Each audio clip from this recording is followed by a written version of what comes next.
کہ نبی اکرم صلی اللہ علیہ وآلہ وسلم نے فرمایا اذا انفق الرجل، جس وقت کوئی بندہ خرچ کرتا ہے، کوئی بھی خرچ کرتا ہے، نفقتن کوئی چیز بھی، لیکن اس کی غرض و غایت، اس کی نیت، اس کا ارادہ یہ ہوتا ہے یحتسبها، کہ اللہ میرے اس عمل سے راضی ہو کر مجھے اجر عطا فرما دے۔ جب کوئی بندہ یہ کرتا ہے نا تو نبی اکرم صلی اللہ علیہ وآلہ وسلم نے فرمایا وہ جو خرچ اس نے کیا ہوتا ہے فَهِيَ لَهُ صَدَقَةٌ، اللہ تعالیٰ اس خرچ کرنے کو بھی اس کے لیے صدقہ بنا دیتا ہے۔ جس وقت ہم اپنے خون پسینے کی کمائی اپنے گھر لے کر جائیں، اپنے بچوں پر خرچ کریں، اپنی بیوی پر، اپنے والدین پر، اپنے بہن بھائیوں پر، یہ بات اور یہ ترتیب رسول اکرم صلی اللہ علیہ وآلہ وسلم نے اپنی احادیث میں سمجھا دی۔ الحمدللہ نحمدہ ونستعینہ ونستغفرہ ونعوذ باللہ من شرور انفسنا ومن سیئات اعمالنا، من يهده الله فلا مضل له ومن يضلل فلا هادي له، وأشهد أن لا إله إلا الله وحده لا شريك له، وأشهد أن محمدا عبده ورسوله، أما بعد فإن خير الحديث كتاب الله، وخير الهدي هدي محمد صلى الله عليه وسلم، وشر الأمور محدثاتها، وكل محدثة بدعة، وكل بدعة ضلالة، وكل ضلالة في النار۔ يا أيها الذين آمنوا اتقوا الله حق تقاته ولا تموتن إلا وأنتم مسلمون۔ يا أيها الناس اتقوا ربكم الذي خلقكم من نفس واحدة، وخلق منها زوجها، وبث منهما رجالا كثيرا ونساء، واتقوا الله الذي تساءلون به والأرحام، إن الله كان عليكم رقيبا۔ يا أيها الذين آمنوا اتقوا الله وقولوا قولا سديدا يصلح لكم أعمالكم ويغفر لكم ذنوبكم، ومن يطع الله ورسوله فقد فاز فوزا عظيما۔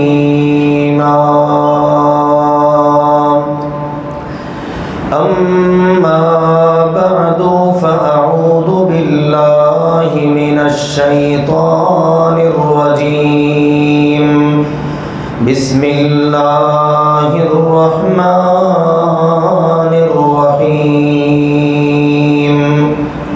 أفلم ينظروا إلى السماء فوقهم كيف كيف بنيناها وزيناها وما لها من فروج والأرض مددناها وألقينا فيها رواسي وأنبتنا فيها من كل زوج بهيج تبصرة وذكرى لكل عبد منيب ونزلنا من السماء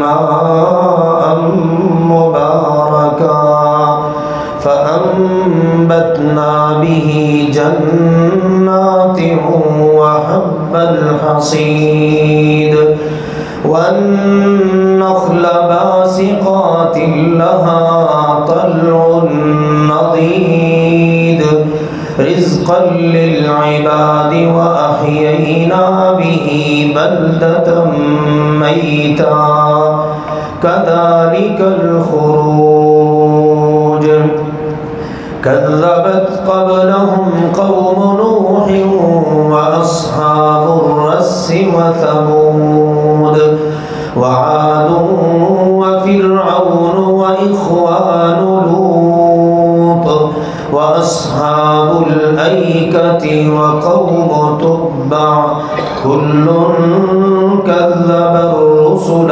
فحق وعيد أفعينا بالخلق الأول بل هم في لبس من خلق جديد وقال جل وعلا وأمر أهلك بالصلاة واصطبر عليها لا نسألك رزقا نحن نرزقك والعاقبة للتقوى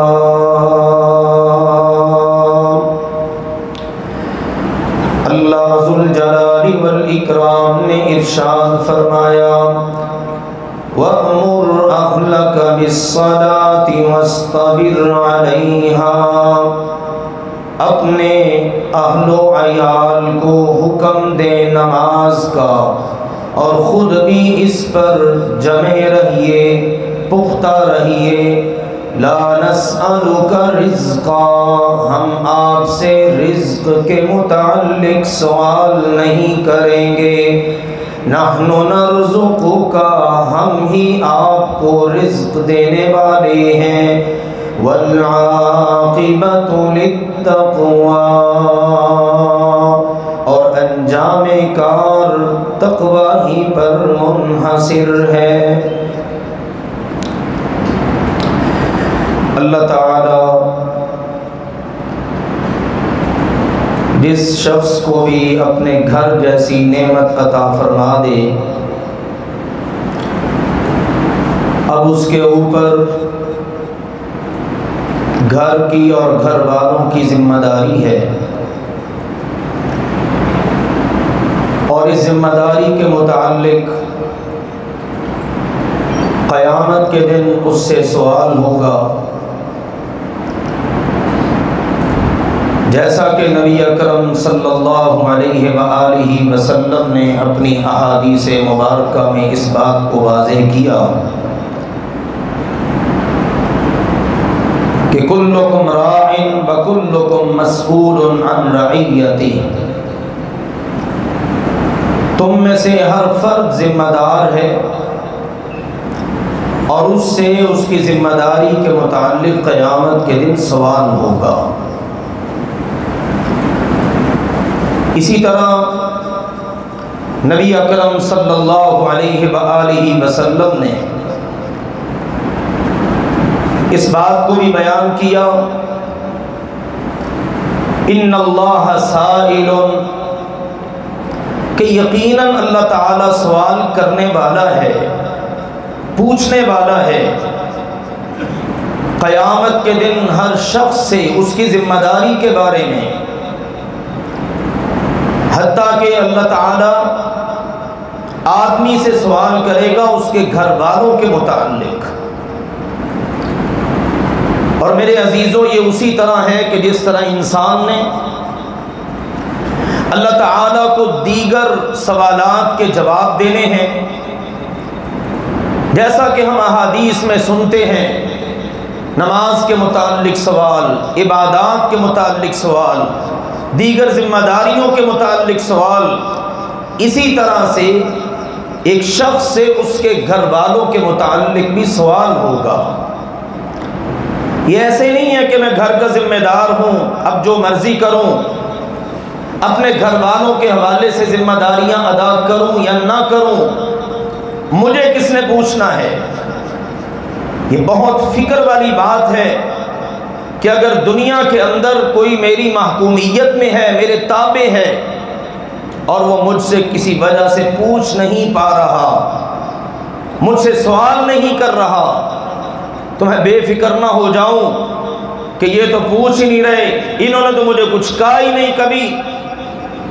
ایک ذات پاک ہے جس نے پوچھنا ہی پوچھنا ہے، لہذا اس کی ہمیشہ فکر کرنی چاہیے. ایک مرد کی ذمہ داریوں کے حوالے سے سر فہرست جو ہے وہ بات ہوئی تھی گزشتہ جمعے میں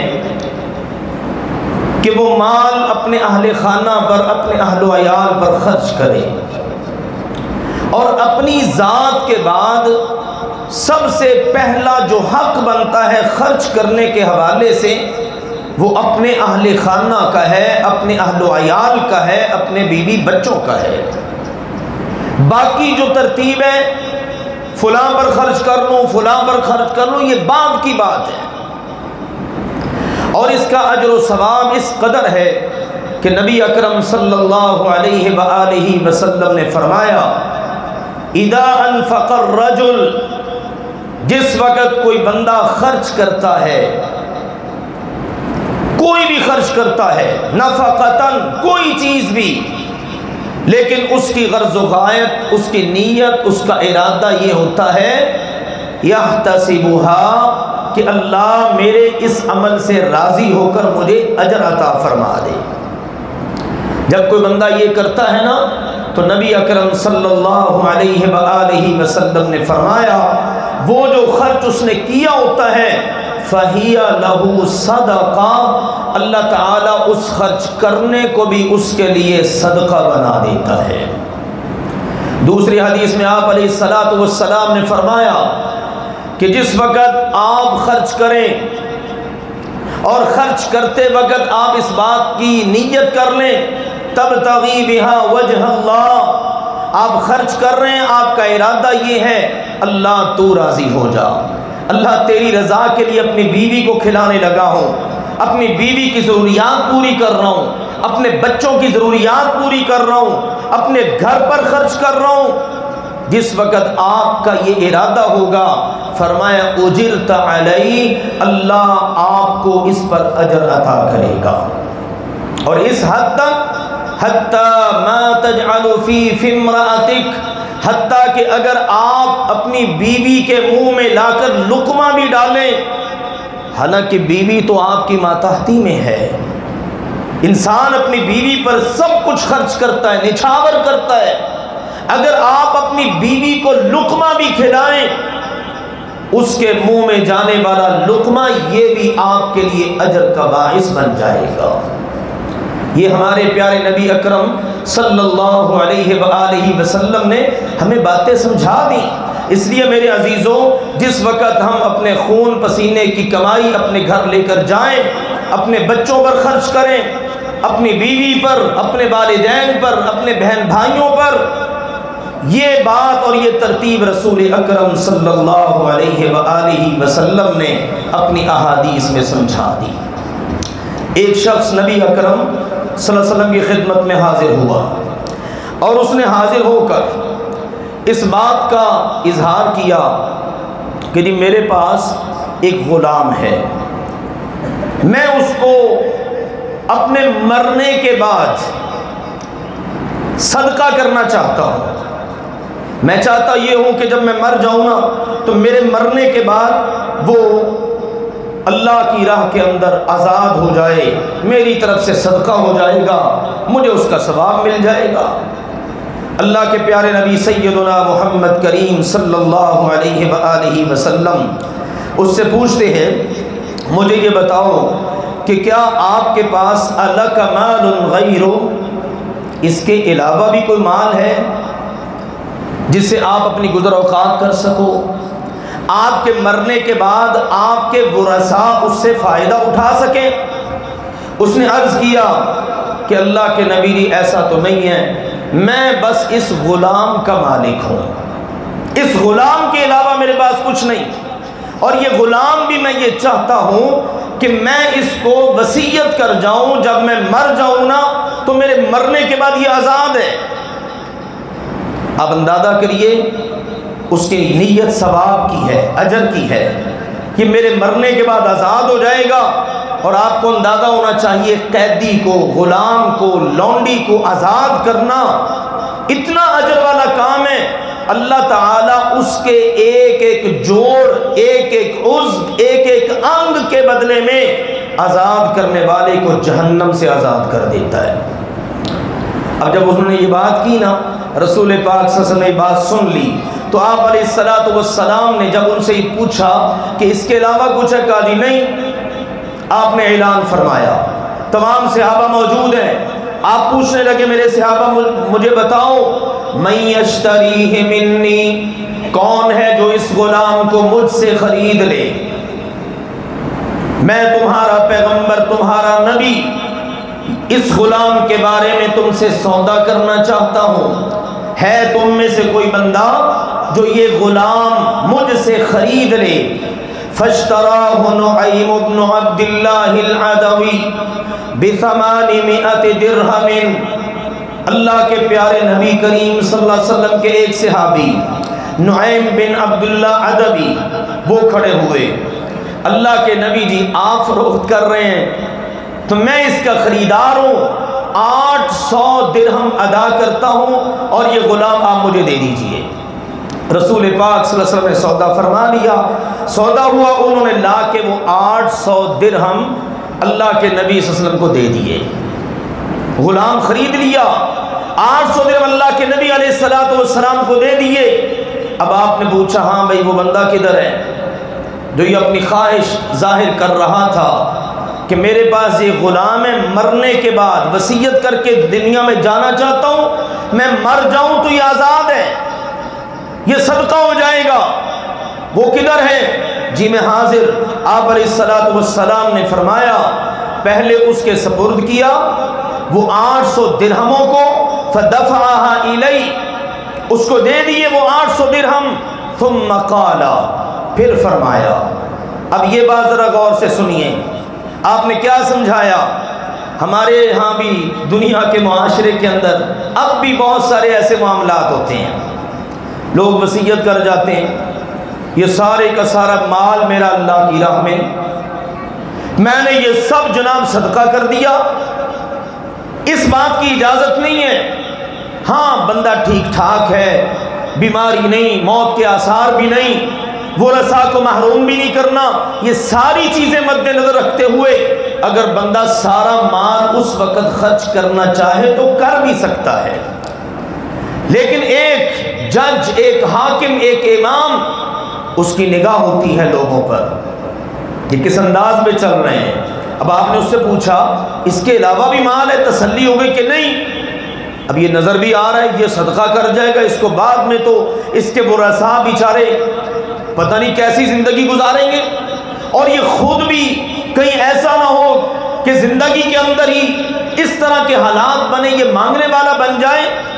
تو آپ علیہ السلام نے خود سے فیصلہ فرمایا، 800 درہم لیے، اس کو پکڑا دیے، پھر فرمایا ابدأ بنفسک فتصدق علیہا، اب یہ 800 درہم ان کا مالک تو ہے، اب ان کو خرچ کرنے کی ابتدا تو نے اپنے آپ سے کرنی ہے، سب سے پہلے اپنے اوپر خرچ کر، اپنی حالت درست کر، اچھا پہن، اچھا کھا، اچھا رہن سہن رکھ، لیکن وہ باتیں جو پہلے ذکر ہو چکی ہیں ان کو مد نظر رکھنا ہے، فضول خرچی نہیں، اسراف نہیں، ایسے عیاشیاں نہیں، گلچھرے نہیں اڑانے، اپنی ضرورت کا اپنے اوپر خرچ کر۔ اور الفاظ کیا ہیں؟ فتصدق علیہا، سب سے پہلے صدقہ کس پر کر؟ اپنے آپ پر، اپنے سے ابتدا کر، اپنے اوپر صدقہ کر۔ پھر فرمایا فَإِن فَضَلَ شَيْءٌ فَلِأَهْلِكَ، ہاں اگر تیری ضروریات پوری ہو جانے کے بعد کچھ بچ جائے، اب باری ہے تیرے اہل و عیال کی، ان کی تیرے اوپر ذمہ داری ہے، ان کے اوپر خرچ کر، ان کی ضرورتوں کو پورا کر۔ تیری بیوی ہے، تیرے بچے ہیں، تیرا گھر ہے، گھر کا سرکل چلنا ہے، نظام چلنا ہے، اس کا ذمہ دار تو ہے، کیونکہ اللہ نے مرد کو ذمہ دار قوام اس لیے بنایا بما انفقوا من اموالہم، کہ مرد کی ذمہ داری ہے وہ اپنے گھر کو چلانے کے لیے مال خرچ کرے۔ اس کے بعد اگلی بات ارشاد فرمائی فَإِن فَضَلَ عَنْ أَهْلِكَ شَيْءٌ فَلِذِي قَرَابَتِكَ، اگر تیرے بیوی بچوں سے، تیرے اہل و عیال سے کوئی چیز بچ جائے، ان کی ضرورتیں پوری ہو گئیں، اب باری آتی ہے تیرے قریبی رشتہ داروں کی۔ اب قریبی رشتہ داروں پر خرچ کر، بہن بھائی، دیگر جو لوگ ہیں، دیگر جو رشتہ دار ہیں۔ اب تیسرے نمبر پر جا کر ان کی باری ہے۔ پھر اس کے بعد ارشاد فرمایا نبی اکرم صلی اللہ علیہ وسلم نے فَإِن فَضَلَ عَنْ ذِي قَرَابَتِكَ شَيْءٌ، اگر کوئی چیز تیرے رشتہ داروں سے بچ جائے، ان کی ذمہ داری پوری ہو گئی، ان کی ضروریات پوری ہو گئی، کوئی بیچارہ مستحق تھا اس کو دے دیا، کسی کے گھر میں راشن کی ضرورت تھی پورا کر دیا، قریبی رشتہ داروں پر خرچ کرنے کے بعد اب اگر کچھ بچ جائے تو پھر فرمایا فَهَكَذَا وَهَكَذَا يَقُولُ فَبَيْنَ يَدَيْكَ وَعَنْ يَمِينِكَ وَعَنْ شِمَالِكَ، پھر فرمایا اب تجھے اجازت ہے، آگے والوں کو دے، دائیں والوں کو دے، بائیں والوں کو دے، اب جیسے مرضی خرچ کر، لیکن یاد رکھ ترتیب یہ ہے، پہلے اپنے اوپر خرچ کر، پھر اپنے اہل و عیال پر خرچ کر، اپنے بیوی بچوں پر، پھر اپنے قریبی رشتہ داروں پر۔ اگر ان سے بچتا چلا جائے، جو بچ جائے اس کو تو نے خرچ کرنا ہے اپنے دوستوں پر، یاروں پر، ٹھیک ہے، دائیں بائیں والوں پر، ہمسایوں پر، پھر ان کی باری آتی ہے۔ اب اس حدیث نے اس مسئلے کو کتنا کلیئر کر دیا، اور میں یہ بتا رہا ہوں اللہ کی توفیق کے ساتھ کہ مال خرچ کرنا یہ ایک مرد کی ذمہ داری ہے اپنے گھر والوں پر، اور اس ذمہ داری کے حوالے سے قیامت کے دن اس سے اللہ کے ہاں سوال ہوگا کہ تو نے مال کمایا تھا، اپنے گھر والوں کی ضروریات کو کتنا پورا کیا۔ آج ہم دیکھتے ہیں اپنے معاشرے کے اندر حالات، لوگ اپنی بیوی پر خرچ نہیں کرتے، بچوں پر خرچ نہیں کرتے، دائیں بائیں بہت خرچ ہو رہا ہے، دوستوں پر خرچ ہو رہا ہے، اور ایک ایک وقت میں سینکڑوں نہیں ہزاروں خرچ کر جاتے ہیں، لیکن جو اصل ذمہ داری ہے اس سے اعراض ہے، پہلو تہی ہے، روگردانی اختیار کی جا رہی ہے۔ تو آؤ میرے عزیزو، اس بات کو سمجھنے کی ضرورت ہے کہ ایک مرد جو گھر کا قوام ہے، ذمہ دار ہے، اس نے اپنے گھر والوں کی ضروریات کو پورا کرنے کے لیے مال جو خرچ کرنا ہے، اللہ نے اس پر بھی اس کو اجر و ثواب عطا کرنا ہے۔ ایک اور حدیث سماعت کیجئے، نبی اکرم صلی اللہ علیہ وآلہ وسلم تشریف فرما ہے، آپ علیہ السلام کے پاس ایک آنے والا آتا ہے اور آ کر عرض کرتا ہے اللہ کے نبی جی میں تو مارا گیا، میں تو ہلاک ہو گیا، میرا کچھ بچا ہی نہیں۔ آپ علیہ السلام نے اس سے پوچھا بھی خیریت تو ہے؟ کیا بات ہے؟ مالک، تجھے کیا مسئلہ ہوا ہے؟ تو اس طرح رو پیٹ رہا ہے اور پریشانی کا اظہار کر رہا ہے، میں مارا گیا، میں ہلاک ہو گیا، وجہ بھی تو بتانا۔ اس نے عرض کیا، کہنے لگا وقعت علی امرأتی وانا صائم، اللہ کے نبی جی روزے کی حالت میں نے اپنی بیوی سے قربت اختیار کر لی، میں نے اپنی بیوی سے وظیفہ زوجیت ادا کر لیا، اب فکر مند ہوں روزے کی حالت میں تو پھر اس کا کفارہ بہت بڑا ہے، مجھ سے کبیرہ گناہ ہو گیا۔ اللہ کے نبی علیہ السلام پوچھتے ہیں مجھے یہ بتا هل تجد رقبة تعتقها، تیرے پاس غلام آزاد کرنے کے لیے ہے؟ عرض کرنے لگا جی نہیں، اتنی طاقت تو نہیں ہے، میرے پاس غلام بھی نہیں ہے اور میرے پاس اتنی طاقت بھی نہیں ہے کہ میں غلام خرید کر آزاد کر سکوں، غریب آدمی ہوں۔ اللہ کے نبی علیہ السلام فرماتے ہیں فَهَلْ تَسْتَطِيعُ أَن تَصُومَ شَهْرَيْنِ مُتَتَابِعَيْنِ، کیا تیرے اندر طاقت ہے لگاتار 2 ماہ کے روزے رکھ لے، 2 ماہ کے لگاتار روزے رکھنے ہیں؟ یہ کفارہ ہے۔ روزے کی حالت میں اگر میاں بیوی وظیفہ زوجیت ادا کر لیں تو پہلی شکل یہ ہے غلام قیدی لونڈی آزاد کریں، اس کی طاقت نہیں ہے نا تو پھر 2 ماہ کے لگاتار روزے رکھنے ہیں، جب تک یہ کفارہ ادا نہ کر لیں میاں بیوی قربت نہیں کر سکتے۔ آپ نے پوچھا 2 ماہ کے لگاتار روزے رکھو گے؟ عرض کرنے لگا جی اللہ کے نبی اس کی بھی طاقت نہیں ہے۔ ارشاد فرمایا فَهَلْ تَجِدُ إِطْعَامَ 60 مِسْكِينًا، طاقت ہے کہ 60 مسکینوں کو کھانا کھلا دو؟ اللہ کے نبی اس کی بھی طاقت نہیں ہے۔ یہ 3 شکلیں ہیں۔ تیسری شکل یہ ہے کہ 60 مسکینوں کو کھانا کھلا دیا جائے۔ آپ نے پوچھا کہنے لگا اس کی بھی طاقت نہیں۔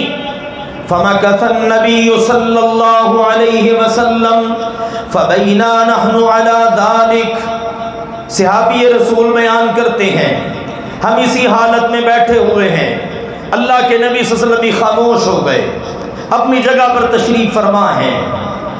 اب انتظار ہو رہا ہے اگلا کیا حکم صادر ہوتا ہے، اس سائل کا مسئلہ کیسے حل ہوتا ہے۔ اتنے میں ہوا یہ کہ ایک شخص آیا اور اس نے آپ علیہ السلام کی خدمت میں کھجوروں کا ایک ٹوکرا پیش کر دیا، کھجوروں کا ٹوکرا آپ کی خدمت میں پیش کیا اور کہنے لگا اللہ کے نبی جی یہ کھجوروں کا ٹوکرا ہے، قبول فرما لیجئے، جہاں پسند فرمائیں وہاں خرچ کر لیجئے، جن کو دینا چاہیں دے دیجئے۔ اللہ کے نبی علیہ السلام نے کھجوروں کا ٹوکرا دیا اور فرمایا این السائل،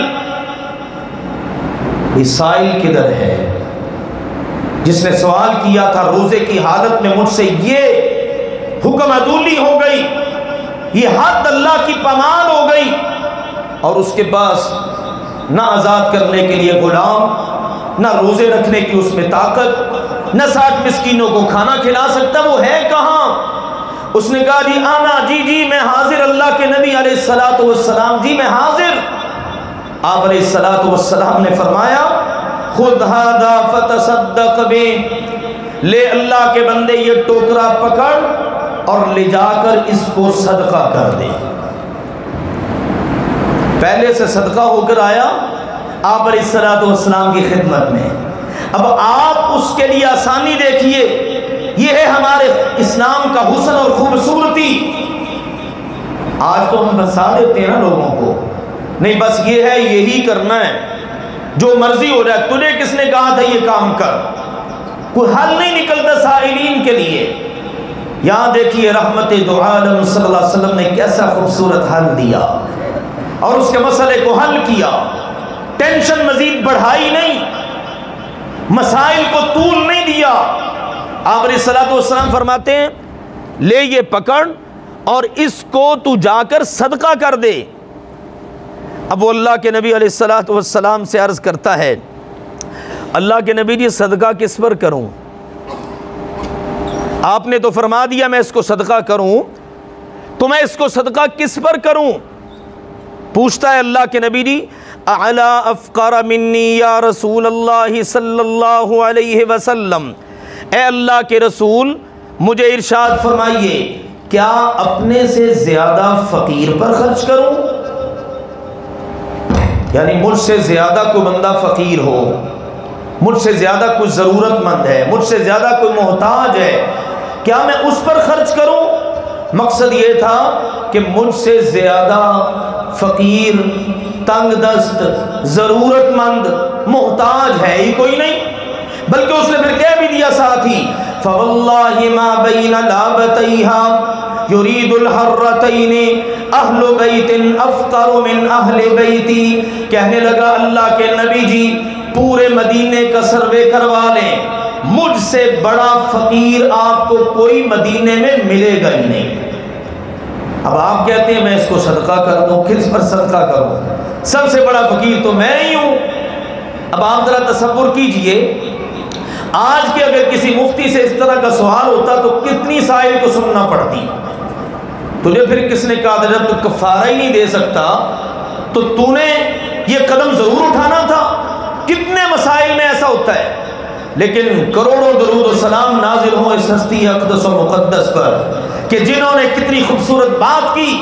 جب آپ نے اس کی یہ بات سنی نا تو حدیث کے الفاظ یہ ہیں فَضَحِكَ النَّبِيُّ صلی اللہ علیہ وسلم حَتَّى بَدَتْ أَنْيَابُهُ، اللہ کے نبی اتنا کھلکھلا کے ہنسے اس کی اس بات پر کہ آپ کی داڑھیں مبارک ظاہر ہو گئی۔ یہ گنتی کے چند مواقع ہیں کہ آپ اتنا ہنسے ہوں، اس موقع پر بھی آپ اتنا کھلکھلا کے ہنسے کہ آپ علیہ الصلوۃ والسلام کے صرف دانت نہیں بلکہ دائیں بائیں کی داڑھیں بھی ظاہر ہو گئیں۔ اتنا آپ کھلکھلا کے ہنسے کہ دیکھو اس نے آیا اور اتنا بڑا اس نے اپنی پریشانی کا اظہار کیا، میں مارا گیا، حالت اس کی اس وقت کیا تھی، اب صدقہ کرنے کو کہا ہے، اب یہ کہتے ہیں مجھ سے بڑا فقیر ہی کوئی نہیں۔ اب آپ علیہ الصلوۃ والسلام نے مسکرا کر فرمایا اطعمہ اہلک، جا لے جا اپنے گھر والوں کو کھلا، اپنے گھر لے جا اپنے گھر والوں کو کھلا۔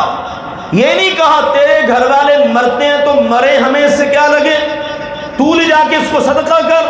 نہیں میرے عزیزو، اس حدیث پاک سے بھی یہ بات پتہ چلی انسان کے پاس، مرد کے پاس اگر کوئی مال آتا ہے اس کی ذمہ داری ہے سب سے پہلے اپنے گھر والوں کے حوالے سے اپنی ذمہ داری کو ادا کرے۔ یہ تو ہے خرچ کرنے کے حوالے سے۔ اس موضوع پر اگر مزید بات کی جائے تو اور بھی بعض احادیث ہیں، لیکن اگلے پہلو کا ہلکا سا میں صرف ذکر کر کے آج بات مکمل کرتا ہوں، اس پہلو کو پھر انشاءاللہ اگلے جمعے عرض کریں گے۔ اب مرد کی صرف یہ ذمہ داری نہیں ہے کہ وہ صرف مال کمائے اور خرچ کرے، بیٹوں کی، بیٹیوں کی، بیوی کی، سب گھر والوں کی ضرورتوں کو پورا کر رہا ہے، لالا کے کما کما کے دے رہے۔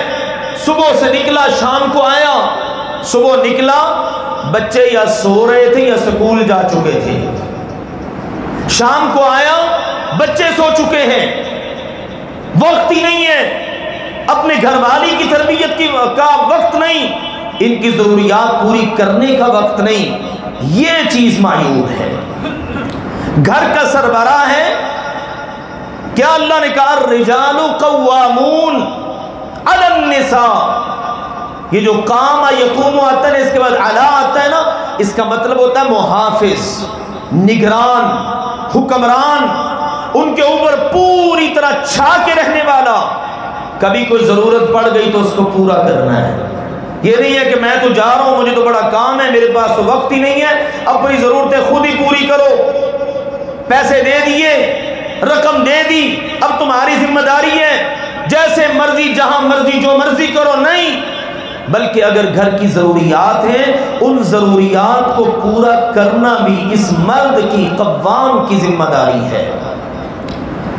سیدنا موسیٰ علیہ السلام واپس پلٹ رہے ہیں مدین سے، اب راستے کے اندر پڑاؤ ڈالا اور ساتھ ان کے کون ہیں، ان کا اہل، سردی کا موسم ہے، اب وہاں پر سٹے کرتے ہیں، رکتے ہیں اور اپنے گھر والوں کو کہتے ہیں امکثو، تم یہاں پر ذرا رکو، تم یہاں ذرا ٹھہرو، انی آنست نارا لعلی آتیکم منہا بقبس او اجد علی النار ہدا، مجھے دور آگ جلتی ہوئی نظر آ رہی ہے، میں وہاں جاتا ہوں، تم یہاں رکو، میں وہاں سے کوئی آگ کا انگارہ لے آؤں گا، سردی کا موسم ہے، چلو اس کو تم سینک لینا، تپش اس کی لے لینا، یا پھر یہ ہے ممکن ہے وہاں کو بندہ ایسا مل جائے جو مجھے گائیڈ کر سکے، رہنمائی دے سکے، آگے ہم نے جانا کدھر کو ہے۔ اب یہ دیکھو نا، ضرورت ہے گھر والوں کی. اب یہ نہیں کہا بیوی کو کہ تم جاؤ، تم جا کے ذرا پتہ کر کے آؤ. نہیں، گھر کا ذمہ دار، گھر کا نگران مرد ہے، اس کو چاہیے اپنے گھر والوں کی ذمہ داریوں کو ادا کرے. اپنی بیوی کی ضروریات پوری کرنی ہے تو اس نے، بچوں کی ضروریات کو پورا کرنا ہے تو اس نے. یہ اللہ تعالیٰ نے قرآن پاک میں تقریباً 3 مقامات پر اس واقعہ کو ذکر کیا. سیدنا موسیٰ علیہ السلام سورۃ القصص میں، سورہ طٰہٰ میں، سورۃ النمل میں، اور ہر جگہ آپ کو یہی بات ملے گی. موسیٰ علیہ السلام اپنے گھر والوں کو عزت دیتے ہوئے، احترام دیتے ہوئے کہتے ہیں تم یہاں ٹھہرو، تم یہاں بالکل سکون سے، صبر سے، اطمینان سے یہاں رکو. میں ہوں نا مرد، تمہاری ذمہ داریوں کو پورا کرنے والا. میں وہاں جاتا ہوں، وہاں سے آگ کا انگارہ لے کے آتا ہوں. ہماری ضرورت ہے، اس ضرورت کو میں پورا کرتا ہوں. مال خرچ کرنا اور پھر گھر والوں کی ضروریات کو پورا کرنا، اور ضروریات کے پورا کرنے کے ساتھ ساتھ ان کے اوپر پوری طرح سے نظر رکھنا، توجہ رکھنا، اور ان کی دینی اور دنیاوی ضروریات کے حوالے سے اپنی ذمہ داریوں کو سمجھتے ہوئے ادا کرنا، یہ ہر مرد کی میرے عزیزوں ذمہ داری ہے. جب ان ذمہ داریوں کو پورا کیا جاتا ہے نا، پھر گھروں کے اندر سکون آتا ہے، پھر گھر برباد ہونے سے بچتے ہیں، پھر گھروں کے اندر نفرتیں نہیں، عداوتیں نہیں. اس کے علاوہ بھی چیزیں ہیں، انشاءاللہ ساتھ ساتھ آئیں گی. عورت کی ذمہ داری کیا ہے، بچوں کی ذمہ داری کیا ہے. جس طرح وقت یہ ساری چیزیں ہر شخص اپنے اپنے دائرے میں رہ کر پوری کرے گا تو میرے عزیزوں گھر امن اور سکون کا گہوارہ بن جائے گا. لیکن جس وقت ہم ذمہ داریوں کو ادا نہیں کرتے، پھر ٹینشنیں بڑھتی ہیں، مسائل بڑھتے ہیں، آپس کے اندر تناؤ بڑھتا ہے، اور دوریاں اور نفرتیں، گھروں کا ٹوٹنا، گھروں کی بربادیاں، یہ چیزیں پھر فیس کرنی پڑتی ہیں. آئیے اپنی ذمہ داریوں کو سمجھیے. اللہ سبحانہ و تعالی حق بات سمجھنے، قبول کرنے اور عمل کرنے کی توفیق عطا فرمائے. وآخر دعوانا ان الحمد للہ رب العالمین.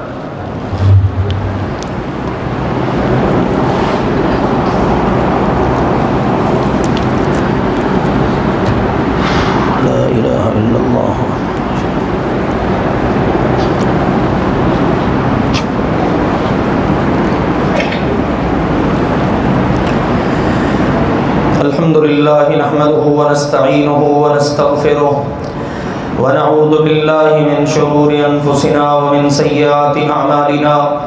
من يهده الله فلا مضل له ومن يضلل فلا هادي له.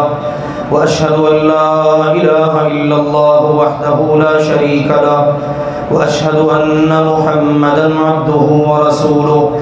أما بعد فإن خير الحديث كتاب الله وخير الهدي هدي محمد صلى الله عليه وسلم وشر الأمور محدثاتها وكل محدثة بدعة وكل بدعة ضلالة وكل ضلالة في النار. أما بعد، 2-3 اہم چیزیں ہیں. سب سے پہلی چیز یہ ہے، میں اللہ کی توفیق کے ساتھ گاہے گاہے یاد دہانی کرواتا رہتا ہوں. حکم بھی یہی ہے، وَذَكِّرْ فَإِنَّ الذِّكْرَىٰ تَنفَعُ الْمُؤْمِنِينَ. نصیحت کرتے رہیں، یقیناً نصیحت کرنا ایمان والوں کو فائدہ دیتا ہے. جمعے کا موقع انتہائی اہمیت کا حامل موقع ہوتا ہے.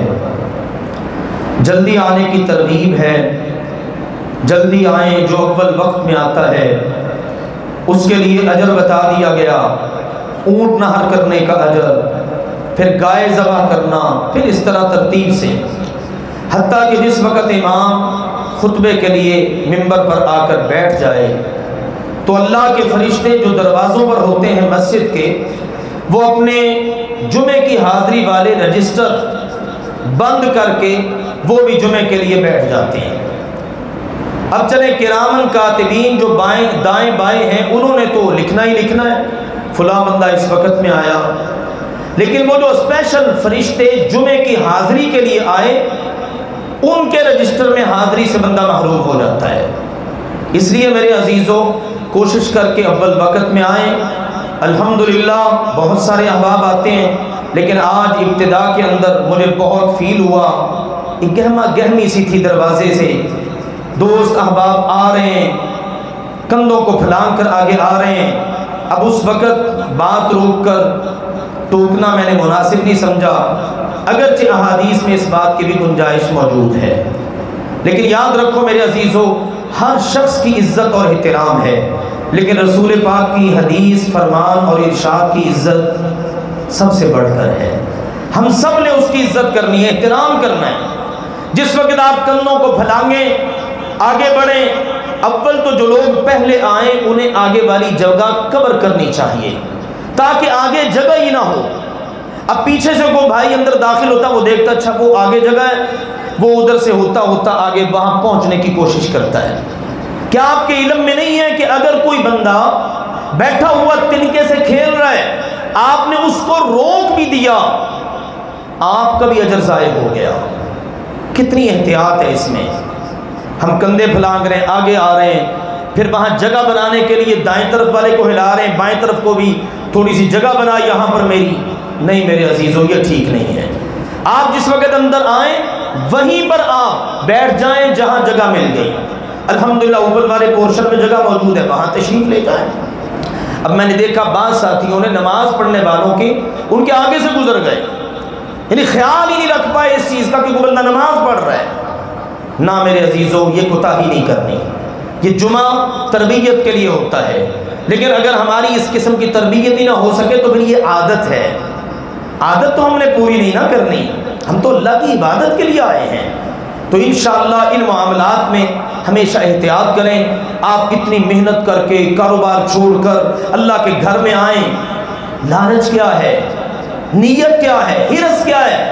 یا اللہ تو راضی ہو جا، یا اللہ میں تیری عبادت کے لیے جا رہا ہوں۔ اگر چھوٹی سی کوتاہی سے سارا اجر ضائع ہو جائے کیا فائدہ؟ اللہ تعالیٰ سمجھنے اور عمل کرنے کی ہم سب کو توفیق عطا فرمائے۔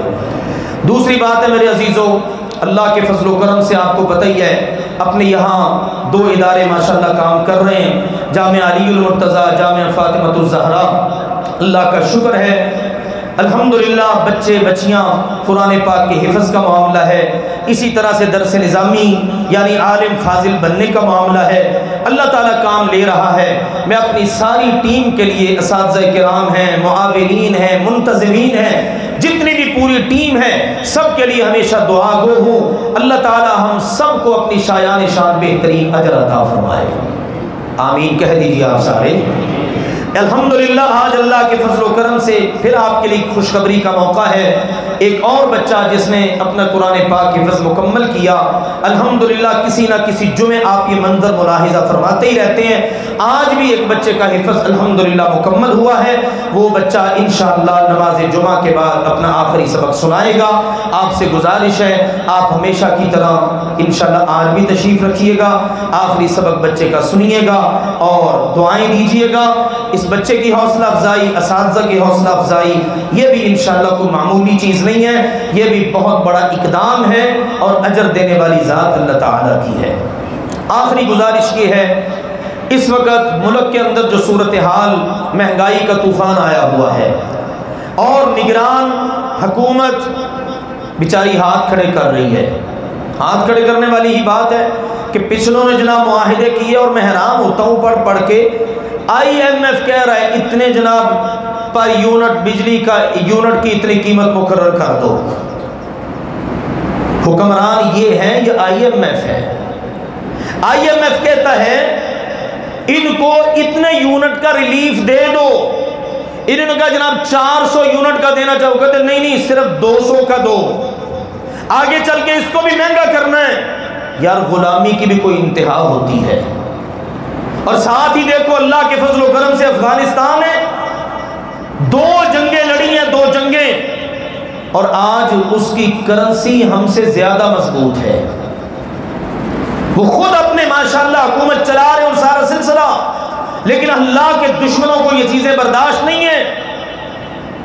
اب دہشت گردی اور جناب وہ جو اپنی باقیات اللہ کے دشمن چھوڑ کر گئے ہیں، ہمارا یقین ہے افغانستان کی برسر اقتدار جو حکومت ہے اس وقت طالبان، وہ الحمدللہ پاکستان کے خیر خواہ اور حامی ہیں۔ یہ جو سرحد کے اوپر چھیڑ چھاڑ اور دہشت گردوں کی آمد و رفت اور دھماکے اور پاک فوج پر اٹیک، یہ وہ نہیں کر سکتے۔ یہ وہ امریکہ اور اس کے اتحادیوں کی باقیات ہیں، وہ جو پاکستان سے ہر وقت انہوں نے کہا ہم انتقام لینا چاہتے ہیں، یہ وہ خباستیں ہیں۔ اس لیے اس چیز کو بھی سمجھنے کی ضرورت ہے۔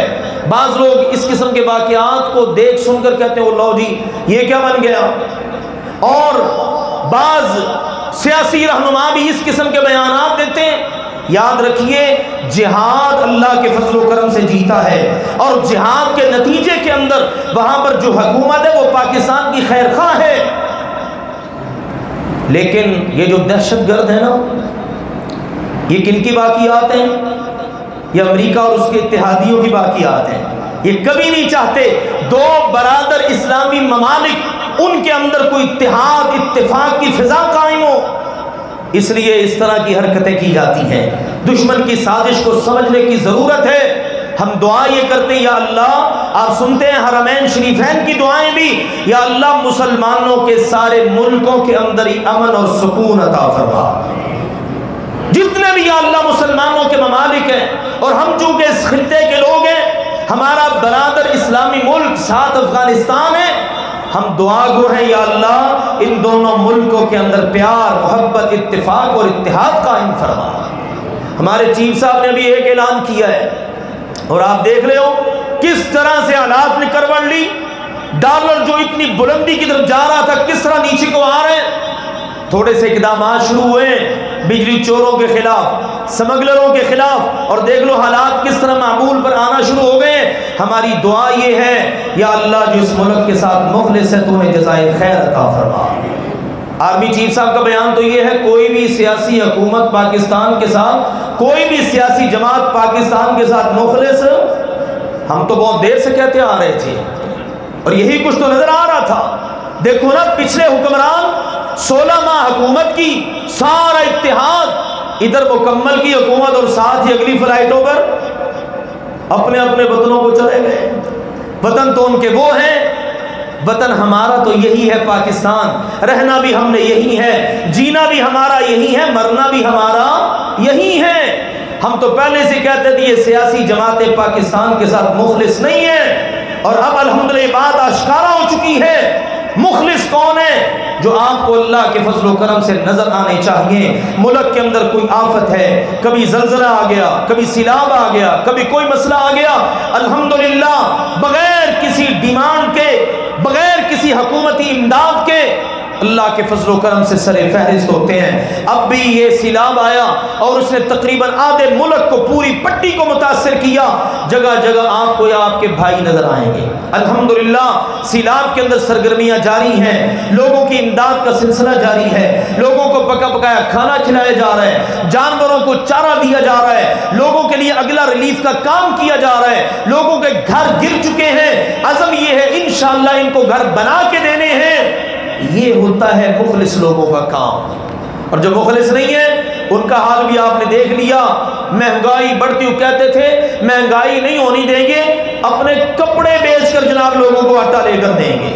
کپڑے بیچنے کی نوبت تو بعد میں آئے بدبختو، تم اس ملک کی عوام کا کچومر نکال کر اور اس طرح سے اس کو بیچاری کو پیس کے رکھ دیا گیا ہے، اور خود جا کر اب اپنے اپنے وطنوں کے اندر تمہارے ڈیرے ہیں۔ پھر جس وقت الیکشن آئے گا پھر آ جائیں گے، اور آپ دیکھ لو نا پہلے والوں پر الزام لگاتے تھے انہوں نے یہ کیا وہ کیا۔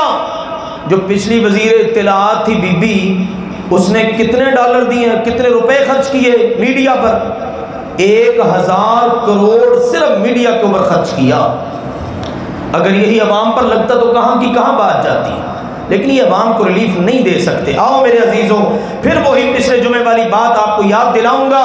اللہ کی بارگاہ میں استغفار کرو، اللہ سے جڑ جاؤ۔ اللہ ہے جو یہ لا کر مسلط کرتا ہے ایسے لوگوں کو ہمارے اوپر، یہ ہمارے اعمال کا نتیجہ ہے۔ اللہ سے التجائیں، اللہ سے دعائیں، اور ساتھ ساتھ اپنے وطن کے لیے، اپنے ملک کے لیے خیر خواہی کے جذبات اور دعائیں۔